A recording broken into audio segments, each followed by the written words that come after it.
Hello दोस्तों, स्वागत है आपका इट्जा स्टडी 92 पर। इस माध्यम से आप लोग को घटनासार वार्षिक करंट अफेयर्स डिस्कशन की जा रही है, जो अभी हाल ही में पब्लिश हुई है। इसमें क्या होता है, अद्यतनसार 2 से 3 पेज डिस्कशन किए जाते हैं, उत्तर प्रदेश के 2 से 3 पेज डिस्कशन किए जाते हैं, प्लस एक कोई टॉपिक लिया जाता है। तो यह इंटरेस्ट बनाने के लिए ऐसा किया गया कि आप लोग को टॉपिक वाइज 2 से 3 टॉपिक साथ में लेके कंप्लीट करवाई जाए घटना चक्र। तो दोस्तों, आप लोग को आशा करते हैं पसंद आएगी ये सीरीज़, और आप लोग शेयर भी करेंगे और सब्सक्राइब भी चैनल को करेंगे। तो दोस्तों, बढ़ते हैं अपनी क्लास की तरफ देर ना करते हुए, और लास्ट तक क्लास देखना कंपलसरी हो जाता है अगर आप लोग यह बुक कंप्लीट करना चाहते हैं। तो चलिए दोस्तों, स्टार्ट करते हैं अपनी क्लास को। आप लोगों की क्लास स्टार्ट होने वाली है। पहला आप लोग का पॉइंट है, अक्टूबर 2024 में भारत की पहली सुपर कैपेसिटर निर्माण सुविधा का उद्घाटन कहाँ किया गया? तो केरल के कन्नूर में किया गया। कहाँ किया? केरल के कन्नूर में किया गया है। और यह भारत की पहली सुपर कैपेसिटर निर्माण कैपेसिटर है क्या? तो इसमें क्या होता है, इलेक्ट्रॉनिक उद्योग को बढ़ावा देगा और इसरो के सहयोग से बनाया गया है। ठीक, इतना याद रखना, क्योंकि ये स्टेटमेंट में दिया जा सकता है कि भारत की पहली सुपर कैपेसिटर निर्माण सुविधा का उद्घाटन कहाँ किया गया? केरल के कन्नूर में किया गया। दूसरा इसका दे देगा स्टेटमेंट, इसका काम क्या है और ये किसके सहयोग से बनाया गया। तो इसका काम है इलेक्ट्रॉनिक्स उद्योगों को बढ़ावा देना, और दूसरा ये इसरो के सहयोग से स्थापना हुई है इसकी। ठीक है, उद्घाटन इसका हुआ है। तो चलिए दोस्तों, आगे बढ़ते हैं। केंद्रीय मंत्री सर्बानंद सोनोवाल ने हाल ही में मुंबई में भारत में क्रूज पर्यटन को बढ़ावा देने के लिए किस मिशन को प्रारंभ किया है? तो क्रूज भारत मिशन को प्रारंभ किया है। किसने किया है? केंद्रीय मंत्री सर्बानंद सोनोवाल ने। ये आगे बढ़ते हैं। हाल ही में असम की किस पारंपरिक जनजातीय खाद्य पदार्थ को जीआई टैग प्रदान किया गया? तो चावल से बनी बियर को। किसको? चावल से बनी बियर को जीआई टैग प्रदान किया गया है। किस राज्य का है? तो असम के राज्य का है। ठीक है, ये इंपॉर्टेंट हो जाता है, पूछा जा सकता है। तो दोस्तों, थोड़ा जूम कर लेते हैं। करने से थोड़ा आप लोग को सही साफ दिखाई देगा और मुझे भी थोड़ा पढ़ाने में कोई परेशानी नहीं होगी। तो आप लोग का अगला पॉइंट है आप लोग का, 2 अक्टूबर 2024 को प्रधानमंत्री नरेंद्र मोदी ने कहाँ पर धरती आबा जनजाति ग्राम उत्कर्ष अभियान का शुभारंभ किया? तो कहाँ पर किया? हजारीबाग, झारखंड में किया है। याद रखना, वेरी मोस्ट इम्पॉर्टेंट हो जाता है।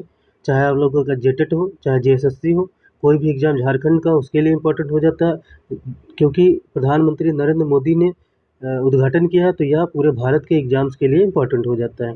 आगे बढ़ते हैं। सितंबर 2024 में प्रजा फाउंडेशन द्वारा जारी शहरी शासन सूचकांक 2024 में कौन सा राज्य शीर्ष स्थान पर रहा? तो केरल शीर्ष स्थान पर रहा शहरी शासन सूचकांक में। किसके द्वारा जारी किया गया? प्रजा फाउंडेशन के द्वारा।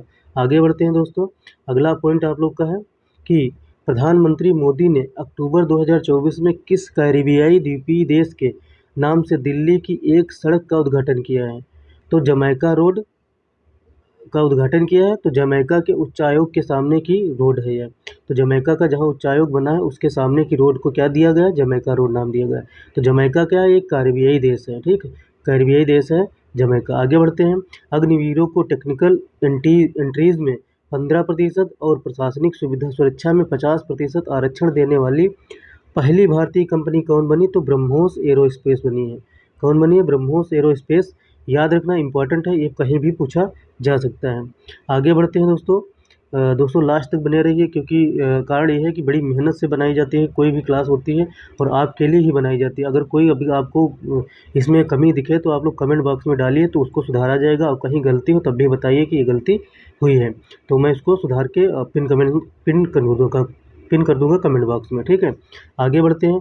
3 अक्टूबर 2024 को प्रधानमंत्री नरेंद्र मोदी की अध्यक्षता में कैबिनेट की बैठक में किन भाषाओं को शास्त्रीय भाषा का दर्जा देने को मंजूरी प्रदान की है? तो कितनी भाषाओं को? तो पहले तो मराठी हो गई, एक बंगाली हो गई, 2 असमी हो गई, 3 पाली हो गई, 4 और प्राकृत हो गई कितनी?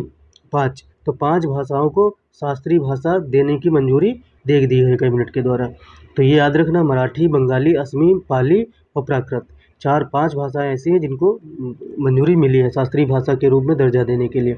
आगे है आप लोग का, नागालैंड में 1 से 10 दिसंबर 2024 तक आयोजित किए जाने वाले 25वें हॉर्नबिल महोत्सव।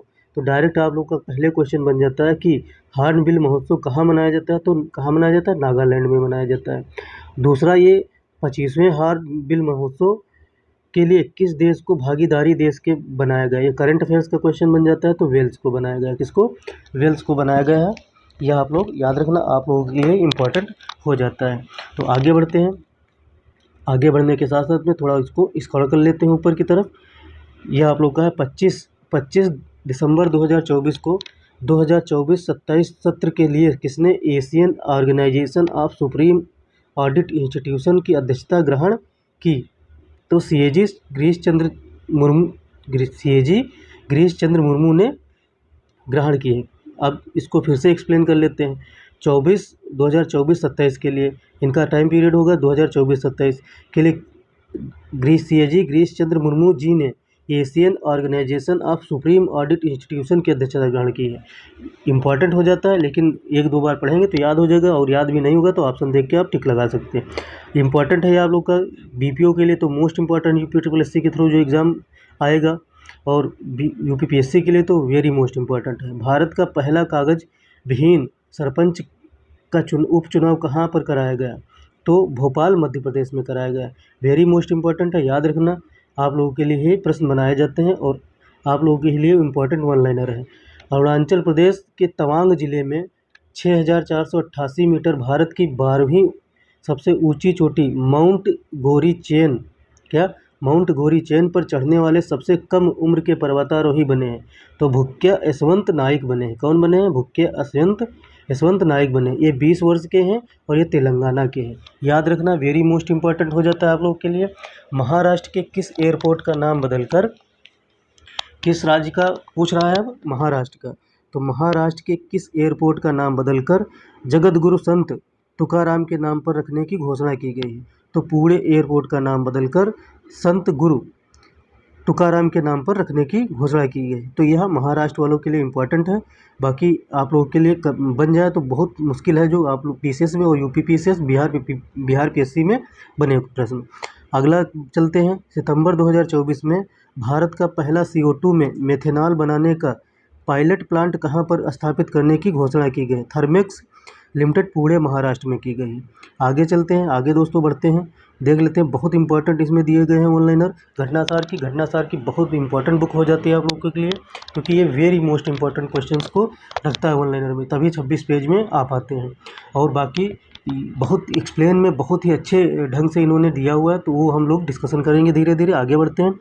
अगला पॉइंट है, भारतीय अंतरिक्ष कार्यक्रम के लिए एक महत्वपूर्ण कदम के रूप में भारतीय वायुसेना के रूप में कैप्टन शुभांशु शुक्ला को 2025 में अंतर्राष्ट्रीय अंतरिक्ष स्टेशन के लिए किस मिशन का संचालन करेंगे? कौन? भारतीय वायुसेना के ग्रुप कैप्टन शुभांशु शुक्ला। तो किसका करेंगे? स्वयं सिद्ध 4 मिशन का संचालन करेंगे। ठीक है, याद रखना, वेरी मोस्ट इम्पोर्टेंट हो जाता है आप लोग के लिए। यह हो गया सितंबर 2024 में उड़ीसा में वनों पर निवास स्थान का अधिकार प्राप्त करने वाला छठा विशेष रूप से कमजोर जनजातीय समूह कौन सा है? तो कौन सा जनजाति सबसे कमजोर जनजातीय समूह है? मनकडिया जनजातीय समूह। कौन सा है? मनकडिया जनजातीय समूह। PBTG का फुल फॉर्म क्या होता है? Particularly vulnerable tribal group. ठीक है, यह हो जाता है आप लोग का फुल फॉर्म। आगे बढ़ते हैं। यह आप लोग का मनकडिया समुदाय के लिए कुछ दिया हुआ है। मनकडिया समुदाय एक ऑस्ट्रो एशियाई समुदाय है जो मुख्य रूप से जंगलों में जीविकोपार्जन करता है। साथ ही ये बिरहोर जनजाति के एक अर्ध खानाबदोश वर्ग का गठन करते हैं। ठीक, यह इंपॉर्टेंट हो जाता है, ये हो सकता है स्टेटमेंट में पूछ लिया जाए। आगे बढ़ते हैं दोस्तों। आगे अपना हो जाता है, सितंबर 2024 में भारतीय सेना ने ऊंचाई वाले क्षेत्र के लिए लद्दाख में किस ड्रोन का सफल परीक्षण किया है? तो हिम ड्रोन एथॉन 2 का सफल परीक्षण किया है। इम्पोर्टेंट है ये। डीआरडीओ ने किन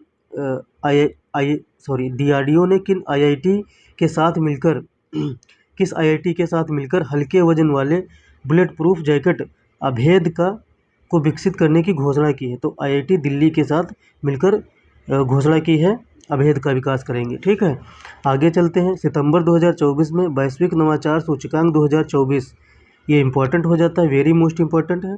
ठीक है, वैश्विक नवाचार सूचकांक 2024 में भारत को रैंक प्रदान की गई है, 39वीं रैंक प्रदान की गई है। इंपॉर्टेंट है, याद रखना, 39 रैंक है।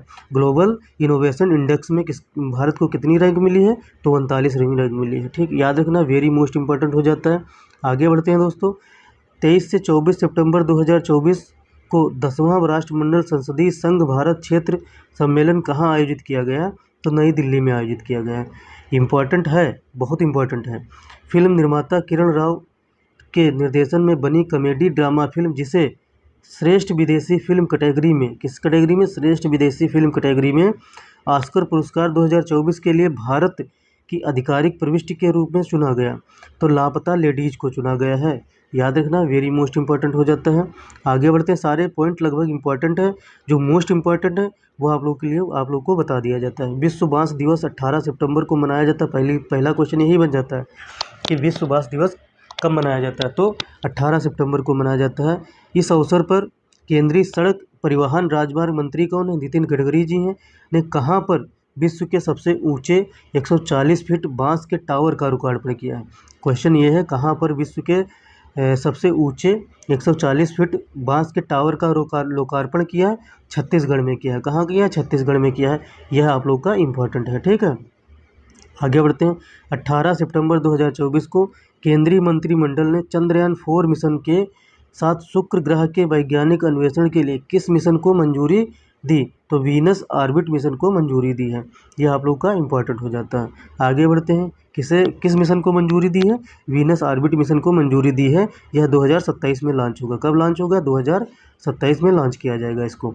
चलिए आगे बढ़ते हैं। सितंबर 2024 में वैश्विक साइबर सुरक्षा सूचकांक 2024 में भारत को किस श्रेणी का दर्जा दिया गया है? तो टियर 1 श्रेणी का दर्जा दिया गया है। तो वैश्विक साइबर सुरक्षा सूचकांक 2024 में भारत को टियर 1 श्रेणी का दर्जा दिया गया है। इंपॉर्टेंट हो जाता है, वेरी मोस्ट इंपॉर्टेंट।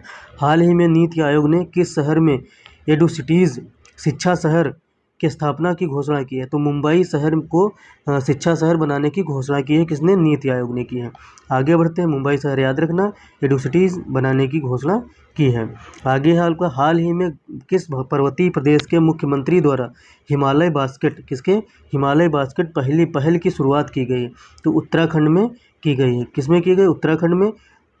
तो हिमालय बास्केट एक होती है चुरपी पनीर, ठीक है, चुरपी पनीर होती है, ये चुरपी गाय के दूध से बनाई जाती है चुरपी पनीर। ठीक, तो हिमालय बास्केट में क्या होता है? इसमें उत्पाद होते हैं, कुछ खाद्य पदार्थ होते हैं, वो शामिल होते हैं, वह इस मार्केट में बेचे जाते हैं। तो हिमालय बास्केट की शुरुआत कहाँ हुई है? उत्तराखंड में की गई। ठीक है, पुष्कर सिंह धामी जी ने की है। आगे बढ़ते हैं। हाल ही में किस मंदिर के प्रसादम लड्डू में फिश ऑयल और गाय की चर्बी के मिलने का दावा किया गया? तो तिरुपति बालाजी आंध्र प्रदेश में किया गया है। तिरुपति बालाजी मंदिर में लड्डू में गाय की फिश ऑयल, मछली का तेल और गाय की चर्बी मिलने का दावा किया गया है।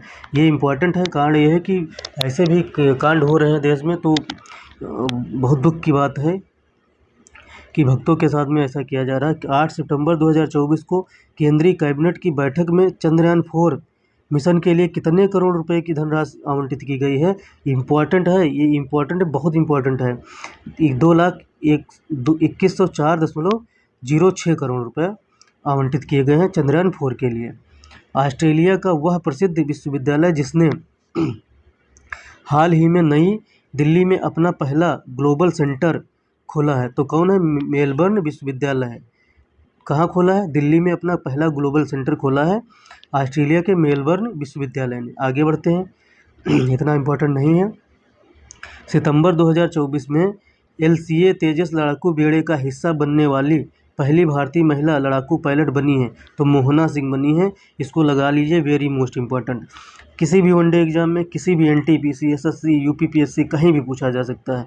LCA तेजस लड़ाकू बेड़े का हिस्सा बनने वाली पहली भारतीय महिला लड़ाकू पायलट बनी है मोहना सिंह। प्रधानमंत्री मोदी द्वारा 20 सितंबर 2024 को, कब? 20 सितंबर 2024 को किस राज्य में आचार्य चाणक्य कौशल विकास योजना, अहिल्याबाई होलकर महिला स्टार्टअप योजना का शुभारंभ किया? कहाँ किया गया? महाराष्ट्र में किया गया। किसके द्वारा? प्रधानमंत्री के द्वारा। इसलिए यह पूरे भारत के लिए इम्पोर्टेंट हो जाता है। आगे बढ़ते हैं। विज्ञान शिक्षा और अनुसंधान संस्थान, क्या? विज्ञान शिक्षा और अनुसंधान संस्थान भोपाल के भारतीय शोधकर्ताओं ने हाल ही में किस नाम से अदरक की एक नई प्रजाति खोजी है? तो डांसिंग गर्ल नाम से एक अदरक की प्रजाति खोजी है। अब ये क्वेश्चन कैसे बनेगा? तो ऐसे बनेगा कि डांसिंग गर्ल किसकी प्रजाति है? तो अदरक की प्रजाति है। ठीक है, याद रखना। किसने खोजा है? विज्ञान शिक्षा और अनुसंधान संस्थान भोपाल ने, शोधकर्ताओं ने खोजा है। आगे बढ़ते हैं। डांसिंग गर्ल क्या है? अदरक है। तमिलनाडु के पलानी हिल्स तमिलनाडु के पलानी हिल्स में मकड़ी की किस नई प्रजाति की खोज की गई है? तो कैरोटस पाइपरस की खोज की गई। इंपॉर्टेंट है यह। वह पूर्व केंद्रीय मंत्री जिन्हें हाल ही में विश्व कृषि मंच WAF बोर्ड ने नामित किया है, तो सुरेश प्रभु को नामित किया है। केंद्रीय मंत्री थे पूर्व। ठीक है, इंपॉर्टेंट ज़्यादा नहीं, पढ़ सकते हैं NTPC और कहीं भी पूछा जा सकता है ये। 6 सितंबर 2024 को प्रधानमंत्री नरेंद्र मोदी ने कहाँ से जल संचय जन भागीदारी पहल की शुरुआत की है? तो सूरत के गुजरात से की है। वेरी मोस्ट इंपॉर्टेंट यह हो जाता है आप लोग के लिए। चलिए दोस्तों, बढ़ते हैं आगे अपने क्लास की तरफ, अगले पेज की तरफ। यह आप लोग का 5वां पेज है, 5th नंबर पेज है। इसको थोड़ा और जूम कर लेते हैं, जिससे आप लोग को थोड़ा बड़ा दिखाई पड़ेगा, तो पढ़ने में इंटरेस्ट आएगा। 5 से 6 सितंबर 2024 को पहला अंतर्राष्ट्रीय सौर महोत्सव का आयोजन कहाँ किया गया? तो नई दिल्ली में किया गया है। कहाँ किया गया? नई दिल्ली में। इंपॉर्टेंट हो जाता है, पूछा जा जाएगा डायरेक्ट क्वेश्चन। पहला अंतर्राष्ट्रीय सौर महोत्सव का आयोजन कहाँ किया गया? तो नई दिल्ली में किया गया। किस राज्य सरकार ने छात्रों में देशभक्ति की भावना बढ़ाने के उद्देश्य से अगस्त 2024 में स्कूलों में गुड मॉर्निंग की जगह जय हिंद कहने की घोषणा की है? तो हरियाणा सरकार ने घोषणा की है कि गुड मॉर्निंग की जगह जय हिंद बोलो। ये सही अच्छी बात की है कि गुड मॉर्निंग की जगह जय हिंद बोलो। गुड मॉर्निंग का कोई मतलब ही नहीं होता है। जय हिंद का कुछ मतलब होगा, अंदर से थोड़ा प्राउड महसूस होगा कि हाँ जय हिंद बोल रहे हैं। केंद्रीय इलेक्ट्रॉनिक्स और सूचना प्रौद्योगिकी मंत्रालय द्वारा किस नाम से ब्लॉकचेन टेक्नोलॉजी स्टैक लॉन्च किया गया है? तो विश्व स्टैक लॉन्च किया गया है ब्लॉकचेन टेक्नोलॉजी का। इंपॉर्टेंट है स्टार्ट, ये पूछा जा सकता है प्रश्न। सितंबर 2024 में टाइम मैगजीन की AI के क्षेत्र में सबसे अधिक प्रभाव डालने वाले 100 लोगों की सूची में भारत के किस मंत्री को स्थान मिला है? तो अश्विनी वैष्णव जी को स्थान मिला है। टाइम मैगजीन की AI क्षेत्र में सबसे अधिक प्रभाव डालने वाले 100 लोगों की सूची में इनको स्थान मिला, अश्विनी वैष्णव जी को। ठीक है, आगे बढ़ते हैं। ये इंपॉर्टेंट है अश्विनी वैष्णव जी वाला प्रश्न, ये भी इंपॉर्टेंट है। भारत के किस एयरपोर्ट के टर्मिनल 2 को यूनेस्को द्वारा 2023 प्रिक्स वर्सेल्स में इंटीरियर के लिए सबसे सुंदर एयरपोर्ट घोषित किया गया है? किसे? बेंगलुरु कैंपेगौड़ा अंतर्राष्ट्रीय हवाई अड्डा। यह सुर्खियों में बना ही रहता है, तो इसलिए यह वेरी मोस्ट इंपॉर्टेंट हो जाता है। आगे बढ़ते हैं। सितंबर 2024 में, कब? सितंबर 2024 में गुजरात के किस शहर को केंद्रीय पर्यावरण मंत्रालय द्वारा स्वच्छ वायु सर्वेक्षण रिपोर्ट 2024 से सम्मानित किया गया? तो सूरत को सम्मानित किया गया। किसे? सूरत को सम्मानित किया गया। 11 से 13 अगला पॉइंट इंपॉर्टेंट है। 11 से 13 सितंबर 2024 को ग्रेटर नोएडा में आयोजित सेमीकॉन इंडिया सम्मेलन का केंद्रीय विषय था? तो क्या था? शेपिंग द सेमीकंडक्टर फ्यूचर, यह था इसका थीम थी। इसकी ग्रेटर नोएडा में आयोजित सेमीकॉन इंडिया सम्मेलन की। आगे बढ़ते हैं। इंपॉर्टेंट है, इंपॉर्टेंट बहुत हो जाता है, बहुत महत्वपूर्ण प्रश्न हैं इसमें सारे। दुनिया का सबसे बड़ा प्लास्टिक प्रदूषण देश घोषित हुआ कौन? भारत हुआ है। बहुत ही शर्म की बात है, विश्व गुरु बनने जा रहे हैं, लेकिन प्लास्टिक प्रदूषक देश सबसे बड़ा प्लास्टिक प्रदूषक देश अपने देश को घोषित किया गया है, भारत को। सितंबर 2024 में कौन सा राज्य अपने सभी शहरी 328 प्राथमिक स्वास्थ्य केंद्रों में आयुष सेवाएं प्रदान करने वाला पहला राज्य बन गया है? तो मध्य प्रदेश बन गया है। इंपॉर्टेंट है, लेकिन इतना इंपॉर्टेंट नहीं मध्य प्रदेश राज्य के लिए इंपॉर्टेंट है, जो MPPCS देते हैं। केंद्रीय मत्स्य पालन पशुपालन डेयरी मंत्रालय ने सजावटी मत्स्य पालन क्षेत्र की बढ़ती आवश्यकताओं को पूरा करने के लिए किस ऐप को लॉन्च किया है? किस लाइन ऐप को लॉन्च किया? रंगीन मछली। डायरेक्ट पूछा गया कि रंगीन मछली क्या है? तो यह एक ऐप है, एप्लीकेशन है। ठीक है, आगे बढ़ते हैं दोस्तों। इंपॉर्टेंट है अगला भी पॉइंट आप लोगों के लिए, सारे इंपॉर्टेंट है लगभग, लेकिन मोस्ट इंपॉर्टेंट कौन है यह आप लोगों को बताया जाता है। चैती कार्बन अध्ययन कहाँ किया गया? तो केवलादेव राष्ट्रीय उद्यान भरतपुर राजस्थान में किया गया है। और चैती कार्बन होता क्या है? चैती कार्बन का अध्ययन क्यों किया गया है? क्योंकि मीथेन उत्सर्जन का स्तर बढ़ा हुआ था। ठीक है, इसको कम करने के लिए बायो उपचार का उपयोग करने की सिफारिश की गई। तो बायो उपचार होता क्या है, बायो उपचार बता देते हैं, एक 2 4 5 सेकंड देना। बायो उपचार ये होता है कि जैसे आप लोग का पत्ती हो गई, ठीक है, आप लोग का कुछ लकड़ी हो गई और मल हो गया, ठीक, वो सब चीज़ें क्या हो एक साथ में इकट्ठा कर लिया जाता है। उसको क्या किया जाता है, एक टैंक बना होता है, उसमें डाल दिया जाता है। उसमें क्या होता है, ये जल जाता है। इसको प्रेशर से क्या किया जाता है, तापमान से, बिना ऑक्सीजन के तापमान में इसको जलाया जाता है। जो वेस्ट निकलता है वो क्या होती है, खाद बन जाती है। और जो गैस निकलती है वो बायोगैस निकलती है, जिससे क्या होता है कि जो गैसें होती हैं जैसे मीथेन होगा, कार्बन डाइऑक्साइड होगा, उनको कम करती है, उसके प्रभाव को कम करती है। तो ऐसा होता है बायो उपचार। आगे बढ़ते हैं दोस्तों। किस शहर में क्या है, किस शहर में हाल ही में आर्टिफिशियल इंटेलिजेंस सिटी विकसित करने की घोषणा की गई है? तो हैदराबाद में की गई। हैदराबाद में क्या विकसित किया जाएगा, तो आर्टिफिशियल इंटेलिजेंस सिटी विकसित की जाएगी। सितंबर 2024 में भारत ने अंडमान निकोबार द्वीप समूह के किस द्वीप का नाम बदलकर विजयपुर करने की घोषणा की है? तो पोर्ट ब्लेयर द्वीप का नाम बदलकर विजयपुर करने की घोषणा की गई है। तो आगे बढ़ते हैं। इम्पॉर्टेंट है, वेरी मोस्ट इम्पॉर्टेंट है। हाल ही में किस राज्य में लुप्तप्राय मिरिस्टिका दलदली वन की खोज की गई है? तो महाराष्ट्र में की गई। तो मिरिस्टिका वन, दलदली वन क्या है, आप लोग को थोड़ा 1 सेकंड रुकिए तो पिक दिखा देते हैं। क्या आप लोग की हो जाती है, मिरिस्टिका दलदली वन की पिक हो जाती है, जो महाराष्ट्र में खोजी गई है। तो ये होती है इसमें क्या होता है कि मीठे पानी की झील टाइप की होती है, तो ऐसा होता है मिरिस्टिका दलदली वन। ठीक है, याद रखना, वेरी मोस्ट इम्पॉर्टेंट है, महाराष्ट्र में खोजा गया है। तो अपनी पीडीएफ की तरफ बढ़ते हैं। तो आप लोग को पता ही चल गया होगा कि मिरिस्टिका दलदली वन की खोज कहाँ की गई, महाराष्ट्र में की गई, जो लुप्तप्राय थी। तो कैसे होते हैं दिखा दिया आप लोग को पिक में। गोवा महाराष्ट्र सीमा पर कुबराल में एक पवित्र मिरिस्टिका दलदली जंगल की खोज की है। लुप्तप्राय इस जंगल की खोज दुर्लभ पारिस्थितिकी तंत्रों के संरक्षण में स्थानीय समुदायों के महत्व को उजागर करता है। ठीक है, इम्पोर्टेंट है, इसलिए यह पूछा जा सकता है कहीं। आगे बढ़ते हैं।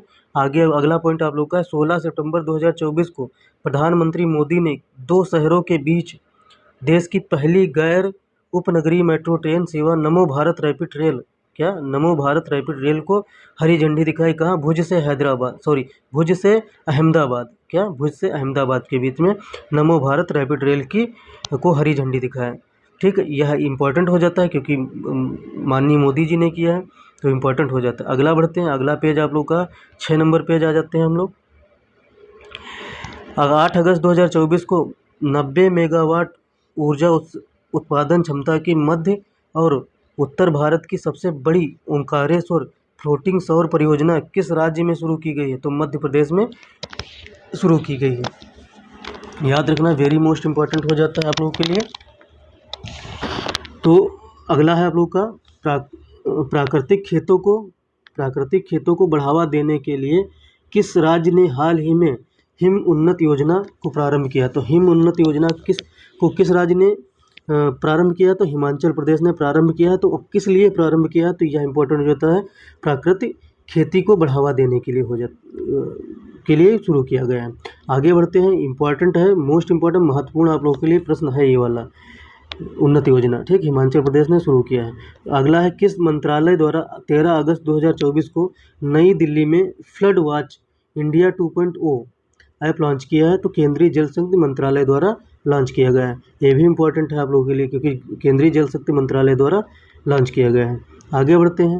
पेरिस स्थित ग्रेविन म्यूजियम ने किस भारतीय अभिनेता के सम्मान में हाल ही में गोल्डन कॉइन जारी किया? तो शाहरुख खान ने के सम्मान में जारी किया है गोल्डन कॉइन। ज़्यादा इम्पोर्टेंट नहीं, लेकिन पूछा जा सकता है। बिहार के मुख्यमंत्री नीतीश कुमार ने 29 अगस्त 2024 को कहाँ पर खेल विश्वविद्यालय का उद्घाटन किया, जो देश का एकमात्र खेल परिसर है जहां एक साथ 24 खेल विधाओं का प्रशिक्षण दिया जाता है? तो राजगीर, कहाँ, राजगीर में उद्घाटन किया। तो आगे बढ़ते हैं। यह भी उसके टीआरई के लिए, किसके लिए, टीआरई के लिए तो इम्पोर्टेंट है ही है, और बीपीएससी पीसीएस के लिए भी इम्पोर्टेंट है। बिहार के लिए बराबर ही इम्पोर्टेंट है, कुछ ऐसा नहीं है कि ये कहीं नहीं पूछा जाएगा। बिहार के लिए मोस्ट इम्पोर्टेंट हो जाता है, बिहार के एग्जाम्स के लिए। आगे बढ़ते हैं। अगला पॉइंट आप लोगों का है, 2 सितंबर 2024 को प्रधानमंत्री मोदी की अध्यक्षता में हुई कैबिनेट की बैठक में इंडिया सेमीकंडक्टर मिशन का के तहत कहाँ पर सेमीकंडक्टर इकाई को लगाने के प्रस्ताव को मंजूरी दी गई है? तो साणंद गुजरात में दी गई है। इंडिया सेमीकंडक्टर मिशन के तहत सेमीकंडक्टर इकाई लगाने को मंजूरी कहाँ दी गई? साणंद गुजरात में गई है। इसको भी इंपॉर्टेंट लगा लीजिए, सारे इंपॉर्टेंट है लेकिन मोस्ट इंपॉर्टेंट कौन है? मुद्दा इस बात का है। सितंबर 2024 से किस राज्य ने चयनित ग्राम पंचायतों को आदर्श ग्राम से बदलने के उद्देश्य से वृंदावन ग्राम नामक योजना को मंजूरी दी? तो मध्य प्रदेश में दी गई। बीपीओ वाले आ जाओ सब लोग, बीपीओ के लिए वेरी मोस्ट इंपॉर्टेंट हो जाता है, कहीं एक भी प्रश्न छूटेगा नहीं इसमें बीपीओ से, या ऐसे ही प्रश्न बनेंगे बीपीओ में, ठीक है। आगे बढ़ते हैं। पंजाब के रोपड़ का वह 5 वर्षीय बालक जिसने 23 अगस्त 2024 को अफ्रीका की सबसे ऊंची चोटी माउंट किलिमंजारो, तो पहले कमेंट बॉक्स में जाओ किलिमंजारो है कहाँ पर, जिसकी ऊंचाई है 5895 मीटर पर चढ़ाई की है या उपलब्धि अर्जित की है करने वाला एशिया का सबसे कम उम्र का पर्वतारोही बना है तेगबीर सिंह। कौन? तेगबीर सिंह बना है। आगे बढ़ते हैं दोस्तों। वैसे तंजानिया में है माउंट किलिमंजारो। तेगबीर सिंह ने सर्बिया के ओगन जेनजिवकोविच 6 अगस्त, ये पूछा नहीं जाएगा। आगे बढ़ते हैं। पॉइंट अगला आपको लोग का है।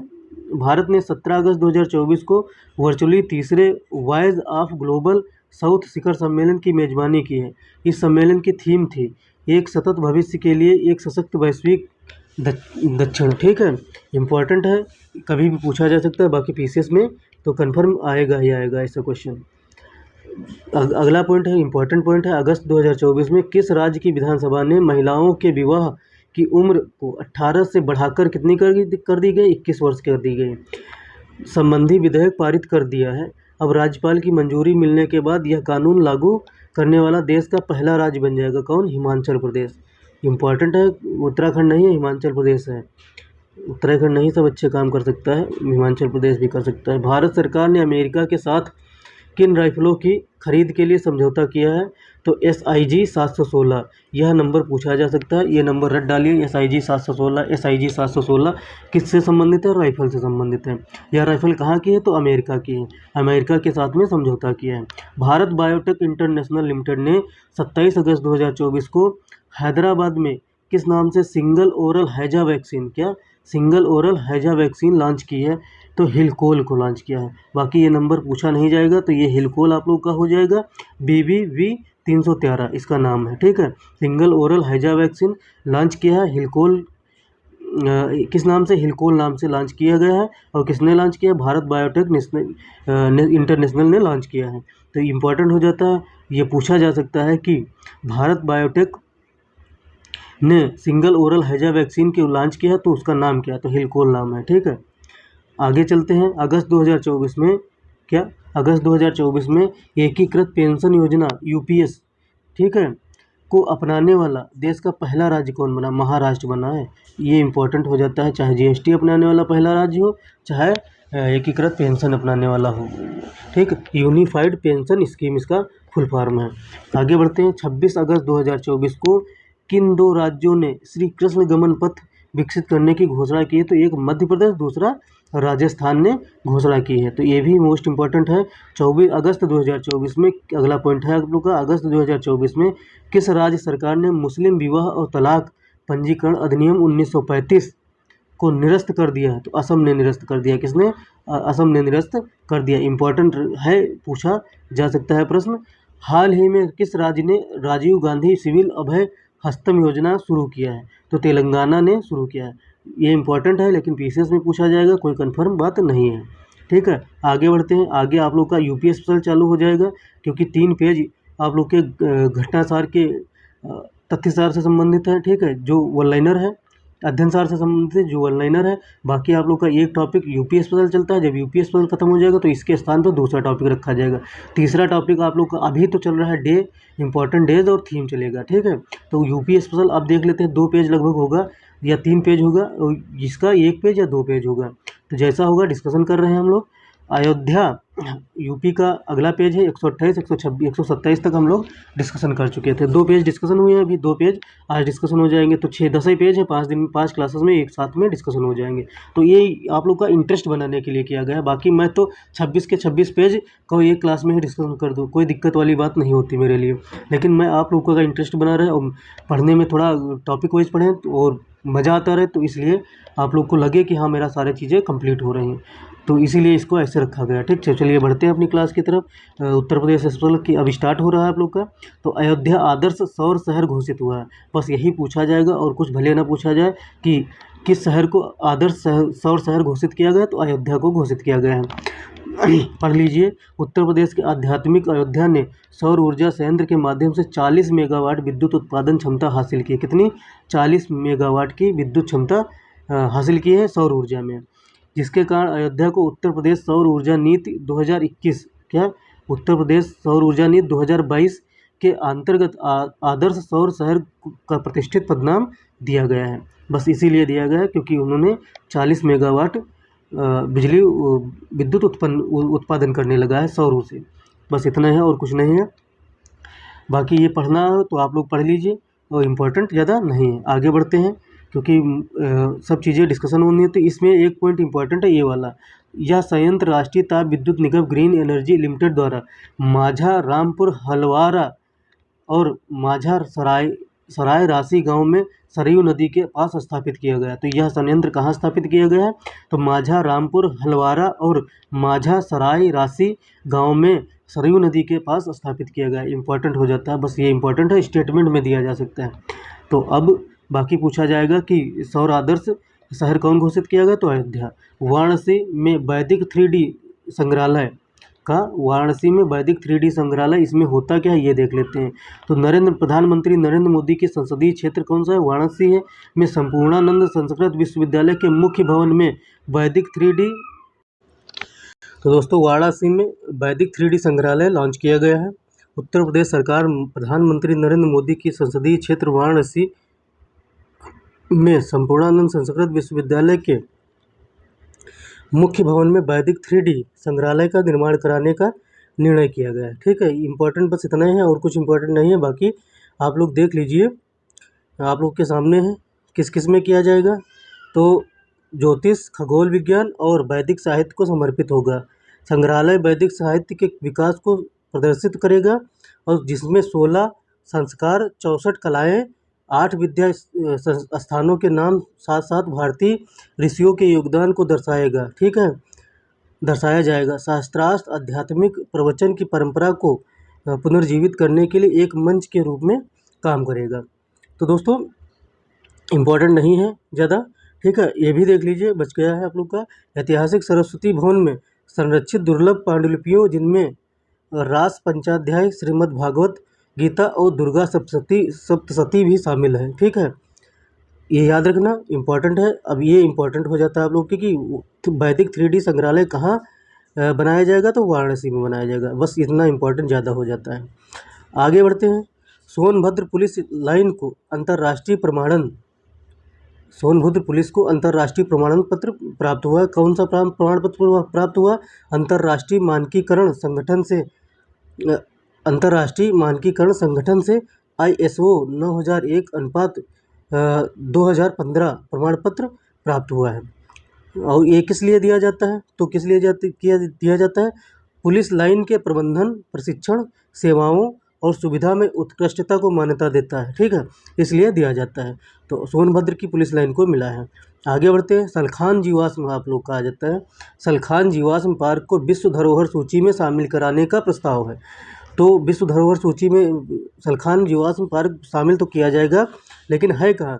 ये सोनभद्र जिले में है। कहाँ? सोनभद्र जिले में है। तो उत्तर प्रदेश पर्यटन विभाग ने सोनभद्र जिले के प्राचीन सलखान जीवाश्म पार्क को यूनेस्को की विश्व धरोहर सूची में शामिल कराने का प्रस्ताव नई दिल्ली में आयोजित 46वीं विश्व धरोहर समिति, कहाँ आयोजित की गई है? नई दिल्ली में आयोजन किया गया है 46वीं विश्व धरोहर समिति का बैठक में पेश किया है। किसको? सलखान जीवाश्म पार्क को कि इसको यूनेस्को की विश्व धरोहर सूची में शामिल किया जा सके। बस यही इम्पोर्टेंट है, बाकी आप लोग आगे देख लीजिए, क्योंकि ये भी जानना बहुत उतना ही इम्पोर्टेंट होता है जितना इम्पोर्टेंट फैक्ट जानना होता है। सलखान जीवाश्म पार्क, जिसे आधिकारिक तौर पर सोनभद्र जीवाश्म पार्क के रूप में जाना जाता है, भारत के उत्तर प्रदेश में स्थित एक जीवाश्म पार्क है। याद रखना, इम्पोर्टेंट है, भारत के उत्तर प्रदेश में स्थित एक जीवाश्म पार्क है सलखान जीवाश्म पार्क। यह सोनभद्र जिले से राजमार्ग SH5A सलखान गांव के पास सावर्ट्सगंज से, ये इम्पोर्टेंट नहीं है। सोनभद्र जीवाश्म पार्क में, अब आप लोग देख लीजिए, इसको स्क्रीनशॉट ले लीजिए, पढ़ लीजिए। सोनभद्र जीवाश्म पार्क में पाए जाने वाले जीवाश्म शैवाल और स्ट्रोमेटोलाइट प्रकार के हैं। आगे बढ़ते हैं, ये इंपॉर्टेंट नहीं, सिर्फ यही इंपॉर्टेंट था जो मैंने ऊपर डिस्कशन किया है। तो अब आगे यह आप लोग का थोड़ा इंपॉर्टेंट हो जाता है पॉइंट इसी से जुड़ा। यह पार्क कैमूर वन्यजीव अभयारण्य से सटे कैमूर रेंज में लगभग 25 हेक्टेयर क्षेत्र में फैला हुआ है। यह इंपॉर्टेंट हो जाता है आप लोग का। और आप लोग कमेंट बॉक्स में बताइए कि कैमूर वन्यजीव अभयारण्य कहाँ है। आगे बढ़ते हैं, अगला पॉइंट आप लोग 8 अगस्त 2002 को जीवाश्म पार्क के रूप में औपचारिक रूप से इसका उद्घाटन किया गया है। कब किया गया? 8 अगस्त 2002 को जीवाश्म पार्क के रूप में इसका उद्घाटन किया गया था। तो इसको सम्मिलित कराना है, इसका प्रस्ताव पेश किया गया है। अगला आप लोग का है पॉइंट, लखीमपुर खीरी में बायोप्लास्टिक पार्क। लखीमपुर खीरी में क्या बनाया जाएगा? बायोप्लास्टिक पार्क बनाया जाएगा। जून 2024 में उत्तर प्रदेश सरकार ने प्लास्टिक प्रदूषण से निपटने हेतु प्रदेश के लखीमपुर खीरी जिले के गोला गोकर्णनाथ तहसील के कुंभी गांव में बायोप्लास्टिक पार्क की स्थापना की घोषणा की गई। याद रखना, वेरी इंपॉर्टेंट, मोस्ट इंपॉर्टेंट हो जाता है लखीमपुर खीरी के कुंभी गांव में। आगे बढ़ते हैं, ट्रांसमिशन लाइनों, जितना इंपॉर्टेंट है उतना पढ़ दिए रहे हैं, बाकी आप लोग अगर पढ़ना चाहते हैं तो स्क्रीनशॉट ले लीजिए, या आप लोग बार बार क्लास को पॉज करके पढ़ सकते हैं, ठीक है। ट्रांसमिशन लाइनों को, लेकिन हम पढ़ेंगे तो वेस्ट चीज़ें नहीं पढ़ना चाहते। कारण ये है कि आप लोग का समय वैल्यूबल होता है और आप लोग को कंटेंट देना मेरा काम है, और वो कंटेंट देना जो आप लोग के एग्जाम में इंपॉर्टेंट हो। बाकी जो आप लोग की जानकारी बढ़ाने के लिए चीज़ें हैं वो आप लोग पॉज करके पढ़ लीजिए, अगर ना पढ़े तो। वैसे हम सब चीज़ें पढ़ रहे हैं, बराबर साथ में डिस्कशन कर रहे हैं। तो बढ़ते आगे, ट्रांसमिशन लाइनों, क्या, एक सेकेंड, ट्रांसमिशन लाइनों को जोड़ने के मामले में उत्तर प्रदेश शीर्ष राज्य है। उत्तर प्रदेश शीर्ष राज्य है ट्रांसमिशन लाइनों को जोड़ने में। यही इंपॉर्टेंट फैक्ट पूछा जा सकता है, और ज़्यादा कुछ आएगा नहीं। तो आगे जब आएगा नहीं तो ज़्यादा डिस्कशन करने वाला नहीं है। तो आगे आ जाते हैं, आप लोग का आरती को, सॉरी ये है उसको, आरती को अमल क्लूनी महिला सशक्तिकरण पुरस्कार दिया गया। ये आरती को दिया गया। आरती कौन है? ये एक ऑटो चालक है, यहाँ कहीं लिखा होगा। उत्तर प्रदेश के बहराइच जिले की 18 वर्षीय ई रिक्शा चालक आरती को लंदन में प्रिंस ट्रस्ट अवार्ड से समारोह में अमल क्लूनी महिला सशक्तिकरण पुरस्कार से सम्मानित किया गया। तो यह अवार्ड, यह सम्मेलन हुआ कहाँ था? यह आप लोग समारोह आयोजित कहाँ हुआ था? तो बर्मिंघम पैलेस में आयोजित किया गया था। तो उन्हें किस लिए दिया गया? पिंक ई रिक्शा पहल के तहत अपने कार्य के माध्यम से अन्य युवा लड़कियों को प्रेरित करने के लिए सम्मानित किया गया है। पिंक ई रिक्शा पहल महिलाओं के लिए सुरक्षित परिवहन प्रदान करती है। ये इम्पोर्टेंट हो जाता है आप लोग के लिए। और कहाँ आयोजित किया गया था यह समारोह? ये देख लीजिए, बकिंघम पैलेस में आयोजित किया गया था, इंग्लैंड में। इंग्लैंड के लंदन में है बकिंघम पैलेस। आरती आत्मनिर्भर बनने के लिए राष्ट्रीय शहरी आजीविका मिशन के तहत शहर की सड़कों पर पिंक ई रिक्शा की चालक है। इम्पोर्टेंट हो जाता है। बस कहाँ के हैं? बहराइच की, ये याद रखना आप लोग। और इनको अवार्ड कौन सा मिला है? क्लूनी महिला सशक्तिकरण अवार्ड मिला है, ठीक। इंग्लैंड के लंदन शहर में दिया गया है, बस इतना याद रखना, बाकी कुछ इंपॉर्टेंट नहीं है। यूपी का पहला इको फ्रेंडली रोमा क्लस्टर, यह इंपॉर्टेंट हो जाता है आप लोग का। जो मोस्ट इंपॉर्टेंट है वो मोस्ट इंपॉर्टेंट है। यूपी का पहला इको फ्रेंडली रोमा क्लस्टर है। तो 16 मई 2024 को वैज्ञानिक औद्योगिक अनुसंधान परिषद, जिसने CSIR, जिसे क्या कहते हैं CSIR, अगर इसका है क्वेश्चन तो इंपॉर्टेंट हो जाता है, पूछा जाएगा। CSIR के central institute of medicinal and aromatic plants ने बाराबंकी की भगौली गांव में, क्या, भगौली गांव में उत्तर प्रदेश का पहला सस्टेनेबल एरोमा क्लस्टर लॉन्च किया है। यही इंपॉर्टेंट है फैक्ट, इतना, बाकी इंपॉर्टेंट ज़्यादा नहीं है। बाकी आप लोग आगे देखिए, वो भी इंपॉर्टेंट है, क्योंकि CSIR का प्रश्न है तो ये इंपॉर्टेंट हो जाता है। CIMAP 30 किसानों की भूमि पर पर्यावरण अनुकूल तरीके से सुगंधित पौधों की खेती कर सस्टेनेबल एरोमा क्लस्टर विकसित किया गया है। यह क्लस्टर कृषि में टिकाऊ प्रथाओं के उपयोग का एक उदाहरण स्थापित करेगा, देश को शून्य कार्बन उत्सर्जन लक्ष्य प्राप्त करेगा। इसलिए यह इम्पोर्टेंट हो जाता है, आप लोग इसको ज़रूर पढ़िए और ज़रूर ध्यान से इसको देखिए। अब एक है CIMP ने क्लस्टर में उच्च उपज देने वाली पुदीना की एक किस्म है, क्या CIM उन्नति पुदीना की एक किस्म लगाई गई है। यह उन पौधों के कीटों और बीमारियों सहित जैविक तनाव के प्रति प्रतिरोधी है, इसलिए यह लगाई गई है। तो पुदीना की किस्म है कौन सी? CIM उन्नति। आगे बढ़ते हैं, आगे पढ़ लेते हैं। क्लस्टर संपूर्ण राज्य में किसानों के लिए एक मॉडल के रूप में कार्य करेगा। इस अवसर पर पुदीने का तेल निकालने के लिए सौर ऊर्जा से चलने वाली इकाइयों का भी उद्घाटन किया गया है। तो यह इंपॉर्टेंट हो जाता है। आगे बढ़ते हैं, उत्तर प्रदेश के 6 नए उत्पादों को GI टैग दिया गया है। ये इंपॉर्टेंट, वेरी मोस्ट इंपॉर्टेंट हो जाता है। 6 नए उत्पादों को GI टैग दिया गया है। तो 6 नए GI टैग कौन कौन से, ये भी डिस्कशन करेंगे। भारत में सबसे अधिक और कौन कौन देता है GI टैग, ये भी डिस्कशन करेंगे। भारत में सबसे अधिक GI टैग उत्पाद प्राप्त करने वाला कौन राज्य है? उत्तर प्रदेश है अपना। याद रखना, शीर्ष पर है, 75 जिलों को दे चुका है ये GI टैग। ठीक, 58 GI टैग प्राप्त उत्पादों के साथ तमिलनाडु क्या है? दूसरे नंबर पर। 75 GI टैग के साथ उत्तर प्रदेश प्रथम स्थान पर है, 58 तमिलनाडु प्रथम स्थान पर। आगे बढ़ते हैं, 6 नए उत्पादों में वाराणसी की तिरंगी बर्फी तिरंगी बर्फी इंपॉर्टेंट है। तिरंगी बर्फी में एक इंटरेस्टेड फैक्ट जमा हुआ है, बना है, इसमें है कि जिसे स्वतंत्रता आंदोलन के दौरान एक स्थानीय मिठाई निर्माता द्वारा बनाया गया था। बनाया क्यों गया था, ये इंटरेस्टिंग फैक्ट है। ठीक है, कौन सा है? उस वक्त जब अंग्रेजी हुकूमत ने देश में तिरंगा लेकर चलने पर रोक लगा दी थी, तो तिरंगी बर्फी का निर्माण किया था। ठीक है, ये इसलिए इम्पोर्टेंट हो जाता है। इंटरेस्टिंग फैक्ट है भाई, किसी न किसी तरीके से तो अपना झंडा या तिरंगा लेकर चलेंगे तो मिठाई के रूप में, बर्फ़ी के रूप में लेकर चलते थे। GI टैग एक ऐसा नाम है, चिन्ह है, जो किसी विशिष्ट भौगोलिक स्थान या मूल से संबंधित है। ठीक है, विशिष्ट भौगोलिक स्थान या मूल से संबंधित है। इसकी अवधि कितनी होती है? 10 साल, या 10 साल के लिए GI टैग दिया जाता है। ये पूछा गया प्रश्न है, स्टेटमेंट में पूछा जा चुका है एक बार है कि GI टैग कितने साल के लिए दिया जाता है? 10 साल के लिए दिया जाता है। वस्तुओं का भौगोलिक संकेतक पंजीकरण एवं संरक्षण अधिनियम 1999 भारत में GI के पंजीकरण और संरक्षण को नियंत्रित करता है। कौन नियंत्रित करता है? इंपॉर्टेंट, फिर से पढ़ लीजिए। भौगोलिक संकेतक अधिनियम 1999 भारत में GI टैग के पंजीकरण और संरक्षण को नियंत्रित करता है। इम्पॉर्टेंट है। और देता कौन है, कौन विभाग देता है? वाणिज्यिक एवं उद्योग मंत्रालय के उद्योग संवर्धन एवं आंतरिक व्यापार विभाग, जिसे DPIIT भी कहते हैं, ये का एक प्रभाग है भौगोलिक संकेतक रजिस्ट्री GI टैग प्रदान करता है। एक प्रभाग कौन सा है? भौगोलिक संकेतक रजिस्ट्री, वह GI टैग प्रदान करता है। आज देख लेते हैं GI टैग किसको कौन से मिले हैं। तो 6 GI टैग मिले हैं नए, तो वो देख लेते। तिरंगी बर्फी किसको मिला है? वाराणसी को मिला है। दूसरा आप लोग को कहा जाता है मेटल कास्टिंग क्राफ्ट, आप लोग को वाराणसी को मिला है। थारू कढ़ाई लखीमपुर खीरी को मिली है। ये इंपॉर्टेंट हो जाता है PCS के लिए या UPSSC एग्जाम्स के लिए। थारू कढ़ाई किसको दिया गया है? लखीमपुर खीरी के लिए। और हालांकि सब सारे इंपॉर्टेंट हैं, लेकिन तिरंगी बर्फी और थारू कढ़ाई लखीमपुर खीरी के लिए, तिरंगी बर्फी वाराणसी के लिए।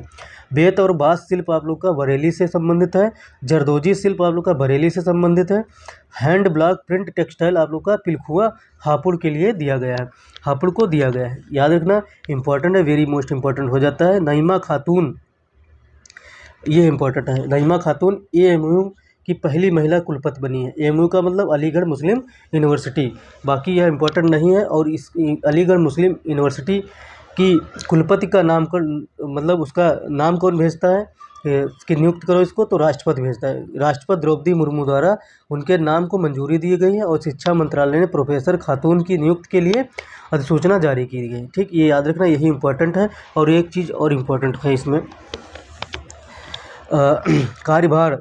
अब इसका इम्पोर्टेंट है कार्यभार। प्रोफेसर खातून को कार्यभार ग्रहण करने की तारीख से 5 वर्ष की अवधि या 70 वर्ष की आयु तक, मतलब 70 वर्ष की आयु तक आप लोग इसके कुलपति रह सकते हैं, या तो 5 वर्ष की अवधि तक रह सकते हैं, जो भी पहले हो के लिए कुलपति के रूप में नियुक्त किया गया है। तो 5 वर्ष और 70 वर्ष, 5 वर्ष के लिए नियुक्त किया जाता है। अगर आप लोग की 70 वर्ष 5 वर्ष से पहले 70 वर्ष पूरी हो जाती तो आप लोग रिटायरमेंट दे देंगे, ठीक है। या तो 5 वर्ष पहले पूरा हो जाए तो 70 वर्ष, दोनों नहीं पूरा होता तो समय से रिटायर होंगे, ठीक है, समय से पद खाली करेंगे। एएमयू को वर्ष 1877 में, इसका इंपॉर्टेंट है, ये पूछा जा सकता है, अलीगढ़ मुस्लिम यूनिवर्सिटी की स्थापना किसने की थी और कब की गई थी? तो 1877 में अलीगढ़ मुस्लिम के यूनिवर्सिटी की स्थापना की गई थी। सर सैयद अहमद खां द्वारा मोहम्मडन एंग्लो ओरिएंटल कॉलेज के रूप में स्थापित किया गया था। इंपॉर्टेंट है, तो आप लोग इसको देख सकते हैं। अगला आ जाते हैं, आगे बढ़ते हैं हम लोग। वीर तुम बढ़े चलो, धीर तुम बढ़े चलो, सामने पहाड़ है, सिंह की दहाड़ है, कोई रोक नहीं सकता, कोई टोक नहीं सकता, हम हैं भारत धरती के वीर, ठीक। वाराणसी में 17वीं ISARC समन्वय समिति की बैठक की गई, ठीक है। तो 28 मार्च, वह कहाँ की गई? वाराणसी में की गई। तो अंतर्राष्ट्रीय चावल अनुसंधान संस्थान IIRI, international rice research institute, ठीक है, वाराणसी में स्थित है। दक्षिण एशिया क्षेत्रीय केंद्र, जिसे कहते हैं ISARC, 7वीं IRSARC समन्वय समिति की बैठक आयोजित की गई। तो कहाँ आयोजित की गई? तो वाराणसी में आयोजित की गई है। कहाँ आयोजित की गई? वाराणसी में आयोजित की गई है, ये याद रखना इंपॉर्टेंट है। और इसमें देश शामिल कौन कौन से? भारत, बांग्लादेश, श्रीलंका और नेपाल के वरिष्ठ कृषि अधिकारी शामिल किए गए हैं। इम्पॉर्टेंट है, इम्पॉर्टेंट नहीं है, आप लोग एक बार देख सकते हैं। बैठक की अध्यक्षता अंतर्राष्ट्रीय चावल अनुसंधान संस्थान IRRI के अंतरिम महानिदेशक कौन है? अजय कोहली, उन्होंने की है। यह आप लोग का फैक्ट इंपॉर्टेंट हो जाता है। आगे बढ़ते, ये स्टेटमेंट में पूछा जा सकता है PCS के एग्जाम में और RO के एग्जाम में। बैठक में इस बात को रेखांकित किया गया कि दक्षिण एशियाई क्षेत्र में चावल आधारित कृषि खाद्य प्रणाली को बदलने से संबंधित सभी अनुसंधानों के लिए एक साक्ष्य आधारित अनुसंधान केंद्र के रूप में उभर रहा है। इम्पोर्टेंट नहीं है तो आप लोग इसको स्किप कर सकते हैं। बैठक के दौरान 2024 में कम मीथेन उत्सर्जन वाली, ये इंपॉर्टेंट है, स्टेटमेंट में पूछा जाएगा। 2024 में कम मीथेन उत्सर्जन वाली चावल की किस्मों के विकास और प्रीमियम गुणवत्ता वाले पौष्टिक चावल की उत्पादकता बढ़ाने पर ध्यान केंद्रित किया गया है। तो यह इंपॉर्टेंट हो जाता है आप लोग के लिए फैक्ट। यह आप लोग रट्टा मार डालिए या 2-3 बार पढ़ डालिए। आगे बढ़ते हैं, आगे हमारा लोगों का है DMSRDE कानपुर द्वारा, एक सेकेंड, हाँ, DMSRDE कानपुर द्वारा सबसे पहले बुलेट प्रूफ जैकेट का विकास किया गया है। किसके द्वारा? कानपुर द्वारा। DMSRDE रक्षा अनुसंधान एवं विकास संगठन, DRDO के कानपुर स्थित रक्षा सामग्री एवं भंडार अनुसंधान विकास संगठन, जिसे कहते हैं DMSRDE, ने देश के सबसे हल्का बुलेट प्रूफ जैकेट सफलतापूर्वक विकसित किया है। याद रखना इंपॉर्टेंट है, ये इतना ही फैक्ट इंपॉर्टेंट है, आगे कुछ इंपॉर्टेंट ज़्यादा नहीं है। तो बढ़ते हैं आगे। जब आगे इंपॉर्टेंट ज़्यादा नहीं है, ये याद रखना, ये जो हाईलाइट है ये इंपॉर्टेंट हो जाता है। ये बुलेट प्रूफ जैकेट का चंडीगढ़ की टर्मिनल बैलिस्टिक अनुसंधान प्रयोगशाला TBRLA, तो क्या सफलतापूर्वक परीक्षण किया गया है। रक्षा सामग्री भंडार अनुसंधान एवं विकास प्रतिष्ठान उत्तर प्रदेश के कानपुर में स्थित DRDO की एक प्रयोगशाला है जो कार्यात्मक गैर धातु सामग्री के क्षेत्र में काम करती है। यह इंपॉर्टेंट है फैक्ट, बस इतना ही याद रखना, बाकी कुछ इंपॉर्टेंट नहीं है। ये सब इंपॉर्टेंट नहीं है, आप लोग पढ़ सकते हैं, देख लीजिए। मुझे इंपॉर्टेंट चीज़ें डिस्कशन करनी है, वो हम डिस्कशन कर रहे हैं। ट्रिपल आईटी ने बनाई हाईटेक डेटा चिप, तो ये इंपॉर्टेंट हो जाता है। VPO हो चाहे आप लोग का UPPCS हो, सब में इंपॉर्टेंट हो जाता है। आप लोग का साइंस एंड टेक में भी आ सकता है, कंप्यूटर साइंस में भी आ सकता है। प्रयागराज स्थित संस्थान ट्रिपल आईटी के कहाँ स्थित है? प्रयागराज में। वैज्ञानिकों ने गोपनीय डेटा की सुरक्षा हेतु एक आधुनिक डेटा चिप तैयार किया है। इस आधुनिक चिप को ट्रिपल आईटी के इलेक्ट्रॉनिक्स एंड कम्युनिकेशन विभाग को मनीष गोस्वामी ने तैयार किया है। किसने तैयार किया है? तो मनीष गोस्वामी जी ने तैयार किया है इसको। चिप का सफल परीक्षण, आगे देख लीजिए, थोड़ा ऊपर कर लेते हैं स्क्रॉल इसको। चिप का सफल परीक्षण, एक सेकंड, चिप का सफल परीक्षण किया जा चुका है। चिप सभी महत्वपूर्ण डेटा को सुरक्षा प्रदान करने में सक्षम है। चिप का उपयोग सभी इलेक्ट्रॉनिक्स यंत्रों, मोबाइल फ़ोन, कंप्यूटर, लैपटॉप में किया जा सकता है। इंपॉर्टेंट है ये, यही इंपॉर्टेंट होना चाहिए। अगला फैक्ट आप लोग का सेकंड पेज पे था, लेकिन वो इंपॉर्टेंट नहीं था, तो मैंने जो इंपॉर्टेंट था वो लिख दिया है। छोटा आकार होने के कारण यह कम पावर खींचेगा। बस इतना इम्पोर्टेंट है, आगे कुछ इम्पोर्टेंट नहीं है। तो बढ़ते हैं अगले पेज की तरफ। आप लोग का दूसरी चीज़ें स्टार्ट होने वाली हैं, आप लोग देख लीजिए। आप लोग के लिए स्टार्ट होने वाले हैं घटनासार के राष्ट्रीय और अंतर्राष्ट्रीय दिवस, सप्ताह, वर्ष तथा उनकी थीम स्टार्ट होने वाली है। तो आप लोग इसके साथ में ये भी ऐड कर दिया गया है, क्योंकि आप लोग का इंटरेस्ट थोड़ा बहुत बना रहे, चेंज होता रहे, और टॉपिक बाय टॉपिक आप लोग का करंट अफेयर्स तैयार होता रहे। 29 अक्टूबर आप लोग का बनाया जाता है विश्व सोराइसिस दिवस के रूप में। विश्व सोराइसिस के रूप में मनाया जाता है। एक सेकंड आप लोग थोड़ा। विश्व सोराइसिस दिवस के रूप में मनाया जाता है 29 अक्टूबर को। इसकी थीम क्या थी? ग्रेटर थैन स्ट्रोक सक्रिय चुनौती। सॉरी, इसकी थीम नहीं है, इसकी थीम कोई नहीं थी। 29 अक्टूबर को विश्व स्ट्रोक दिवस मनाया जाता है, उसकी थीम है ग्रेटर थैन स्ट्रोक सक्रिय चुनौती। 28 अक्टूबर को आप लोग को मनाया जाता है अंतर्राष्ट्रीय एनिमेशन दिवस। ये इंपॉर्टेंट हो जाता है, 28 अक्टूबर याद रखना। एआई और बीआर में एनिमेशन का भविष्य, ठीक है। 24 से 30 अक्टूबर विश्व निरस्त्रीकरण सप्ताह मनाया जाता है, और 27 अक्टूबर को आप लोग का विश्व दृश्य श्रम विरासत दिवस मनाया जाता है। 24 अक्टूबर को आप लोग का विश्व पोलियो दिवस मनाया जाता है। इंपॉर्टेंट है, इसकी थीम देख लीजिए। ये global mission to reach every child, यह आप लोग का थीम हो जाती है। वेरी मोस्ट इंपॉर्टेंट इसकी थीम है। 24 अक्टूबर को संयुक्त राष्ट्र दिवस मनाया जाता है, 1945 में इसकी स्थापना हुई थी, आप लोग को पता है। 23 अक्टूबर को आप लोग का अंतर्राष्ट्रीय हिम तेंदुआ दिवस मनाया जाता है। क्या मनाया जाता है? हिम तेंदुआ दिवस मनाया जाता है। तो आप लोग का विश्व पोलियो दिवस और अंतर्राष्ट्रीय हिम तेंदुआ दिवस वेरी मोस्ट इंपॉर्टेंट हो जाता है। उसकी थीम ये global mission to reach every child विश्व पोलियो दिवस की थीम है। अगला आप लोग का हो जाता है 22 अक्टूबर को अंतर्राष्ट्रीय हकलाना जागरूकता दिवस। इंपॉर्टेंट नहीं है। 20 अक्टूबर को आप लोग का विश्व ऑस्टियोपोरोसिस दिवस मनाया जाता है, जिसकी थीम है नाजुक हड्डियों को कहे ना। ये इंपॉर्टेंट हो जाता है। 20 अक्टूबर को आप लोग का विश्व सांख्यिकी दिवस मनाया जाता है। वेरी मोस्ट इंपॉर्टेंट है, विश्व को उस डेटा से जोड़ना जिस पर हम भरोसा कर सके, जिस पर हम भरोसा कर सके। आगे बढ़ते हैं दोस्तों। 17 अक्टूबर आप लोग का है गरीबी उन्मूलन के लिए अंतर्राष्ट्रीय दिवस। यह आप लोग का हो जाता है, बाकी ये इंपॉर्टेंट नहीं है ज़्यादा। 16 अक्टूबर को विश्व रीढ़ दिवस मनाया जाता है, ये भी ज़्यादा इंपॉर्टेंट नहीं है। आप लोग देख सकते हैं 16 अक्टूबर को आप लोग का विश्व एनेस्थीसिया दिवस मनाया जाता है, तो कार्यबल कल्याण इसकी थीम हो जाती है। यह इसलिए इंपॉर्टेंट है क्योंकि इसकी थीम भी इंपॉर्टेंट है। 16 अक्टूबर को आप लोग का विश्व खाद्य दिवस मनाया जाता है, तो विश्व खाद्य दिवस की थीम क्या थी? तो थीम देख लीजिए आप लोग। थीम वेरी मोस्ट इंपॉर्टेंट हो जाती है, बेहतर जीवन और बेहतर भविष्य के लिए खाद्य पदार्थों का अधिकार। यह आप लोग की थीम हो जाती है इसकी, 16 अक्टूबर को विश्व खाद्य दिवस की। और आप लोग का आ जाता है 15 अक्टूबर को वैश्विक हाथ धुलाई दिवस मनाया जाता है। 15 अक्टूबर को फिर मनाया जाता है अंतर्राष्ट्रीय ग्रामीण महिला दिवस। ये इंपॉर्टेंट है, 15 अक्टूबर अंतर्राष्ट्रीय ग्रामीण महिला दिवस। जो यूपी का बीपीओ एग्जाम लगा है उसमें ऐसे ही एग्जाम क्वेश्चन पूछे जाएंगे। 15 अक्टूबर को मनाया जाता है विश्व छात्र दिवस। 14 अक्टूबर को मनाया जाता है विश्व मानक दिवस। ये सब इंपॉर्टेंट ज़्यादा नहीं है। 12 अक्टूबर को मनाया जाता है विश्व गठिया दिवस। तो इसका है सूचित विकल्प बेहतर परिणाम। यह आप लोग का थीम है इसकी। विश्व गठिया दिवस की 12 अक्टूबर को मनाई जाती है। 12 अक्टूबर को ही आप लोग का विश्व प्रवासी पक्षी दिवस मनाया जाता है। तो सबसे इम्पोर्टेंट यही हो जाता है आप लोग का। प्रोटेक्ट इंसेक्ट्स, प्रोटेक्ट बर्ड्स, यह आप लोग का थीम है। यह थीम है किसकी? विश्व प्रवासी पक्षी दिवस की। Protect insects, protect birds. 11 अक्टूबर को आप मनाया जाता है अंतर्राष्ट्रीय आपदा जोखिम न्यूनीकरण दिवस।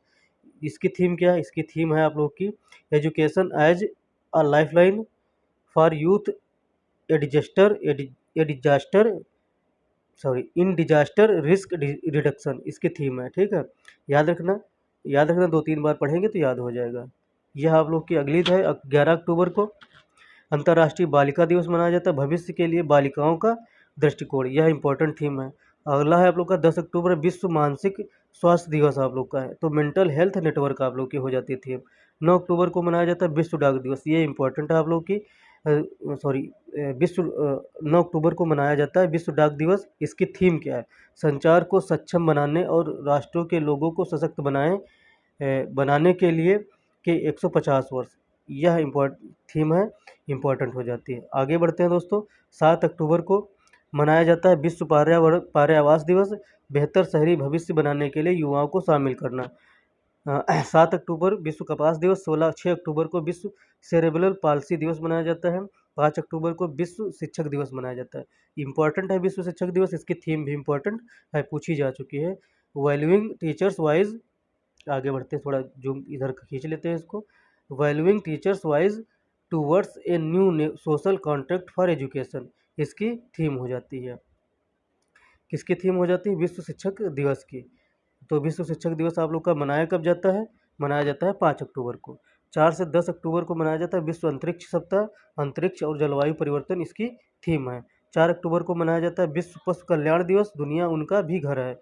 2 अक्टूबर को मनाया जाता है अंतर्राष्ट्रीय अहिंसा दिवस, महात्मा गांधी की शांति, सहिष्णुता और विरासत का जश्न। 1 अक्टूबर को मनाया जाता है अंतर्राष्ट्रीय वृद्धजन दिवस, गरिमा के साथ वृद्धावस्था। 1 अक्टूबर को मनाया जाता है अंतर्राष्ट्रीय कॉफ़ी दिवस, काफ़ी इसकी थीम है काफ़ी आपकी दैनिक अनुष्ठान हमारी साझा यात्रा। 30 अक्टूबर को मनाया जाता है अंतर्राष्ट्रीय अनुवाद दिवस मनाया जाता है। 29 सितंबर को मनाया जाता है विश्व हृदय दिवस, ये इंपॉर्टेंट हो जाता है, कार्यवाही के लिए हृदय की का उपयोग करें। 28 सितंबर को मनाया जाता है विश्व रेबीज दिवस, वेरी मोस्ट इंपॉर्टेंट है, आप लोग इसको रट मारिए, रट डालिए। 28 सितंबर विश्व रेबीज दिवस मनाया जाता है, तो इसकी थीम हो जाती है ब्रेकिंग रेबीज बाउंड्रीज, इंपॉर्टेंट है थीम इसकी। 27 सितंबर को मनाया जाता है विश्व पर्यटन दिवस, तो 27 सितंबर विश्व पर्यटन दिवस मनाया जाता है, वेरी मोस्ट इंपॉर्टेंट है। टूरिज्म एंड पीस इसकी थीम है, तो 27 सितंबर को मनाया जाता है विश्व पर्यटन दिवस, टूरिज्म एंड पीस इसकी थीम है। तो यहीं तक आज आप लोग की क्लास थी, और यह क्लास आप लोग की समाप्त होती है। आशा करते हैं आप लोग को पसंद आएगी और आप लोग इसको शेयर करेंगे, सब्सक्राइब करेंगे और इसको लाइक करेंगे।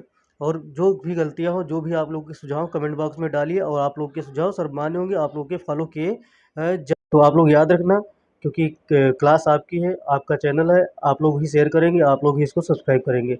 तो चलिए मिलते हैं अगली क्लास में, तब तक के लिए जय हिंद, जय भारत, नमस्कार।